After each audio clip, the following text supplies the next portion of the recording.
20వ రాష్ట్ర స్థాయి పెట్టుబడుల ప్రోత్సాహక బోర్డు సమావేశం నిర్వహించారు. రాష్ట్రంలో పారిశ్రామిక విప్లవం సాధించి పెద్ద ఎత్తున ఉపాధి అవకాశాలను సృష్టించడమే ధ్యేయంగా వివిధ అంశాలపై సమగ్రంగా చర్చించారు. ఈ సమావేశంలో సంబంధిత శాఖల మంత్రులు, సీనియర్ అధికారులు హాజరై ప్రతిపాదనలను పరిశీలించారు.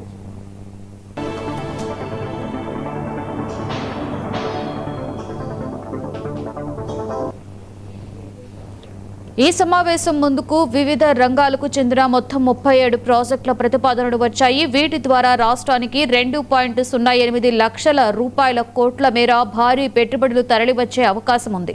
ముఖ్యంగా పరిశ్రమలు, విద్యుత్, ఐటీ వంటి కీలక రంగాలకు చెందిన ప్రాజెక్టులపై సీఎం విస్తృతంగా సమీక్షించారు. వీటితో పాటుగా రాష్ట్ర అభివృద్ధికి ఎంతో కీలకమైన పర్యాటక, ఫుడ్ ప్రాసెసింగ్ రంగాలలోని పెట్టుబడి ప్రతిపాదనలపై కూడా ప్రత్యేకంగా చర్చించారు. ప్రతిపాదించిన ప్రాజెక్టులకు వేగంగా అనుమతులు మంజూరు చేసి క్షేత్రస్థాయిలో పనులు త్వరగా ప్రారంభమయ్యేలా చర్యలు తీసుకోవాలని అధికారులను సీఎం ఆదేశించారు.